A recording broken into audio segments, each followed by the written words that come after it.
قدرتی وسائل قدرتی وسائل اس پر آپ کے سامنے ایک ایکٹیویٹی پیش کر رہے ہیں۔ قدرتی وسائل یعنی نیچرل ریسورسز، جو فطرت میں موجود بے شمار اشیاء جن کا استعمال انسان کرتا ہے، مثلا زمین، پانی، جنگل اور جانور، ان کا استعمال ہوتا ہے۔ تو آج ہم دیکھیں گے کہ ان قدرتی وسائلوں کا استعمال کن کن کاموں کے لیے ہوتا ہے۔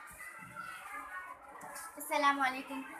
میں زمین ہوں۔ مٹی، معدنیات، نباتات وغیرہ قدرتی وسائل حاصل کرنے کے لیے، تعمیرات کے لیے اور کاروباری استعمال کے لیے، خرید و فروخت کے لیے، تجارت کے لیے اور جانداروں میں رہنے کے لیے میرا استعمال ہوتا ہے۔ السلام علیکم۔ میں پانی ہوں۔ پانی پینے کے لیے، کھیتی کے لیے، ماہی گیری کے لیے اور نمک تیار کرنے اور غسل کے لیے، آبی جانداروں کے رہنے کے لیے میرا استعمال ہوتا ہے۔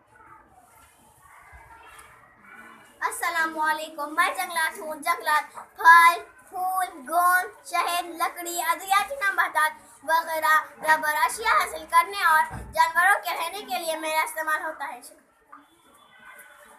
میں جانور ہوں۔ ہل چلانا، نقل و حمل کرنا، سفر کرنا، دودھ، انڈے، گوشت، اون، ہڈیوں کا ضفر اشیاء حاصل کرنے کے لیے میرا استعمال ہوتا ہے۔ اللہ حافظ۔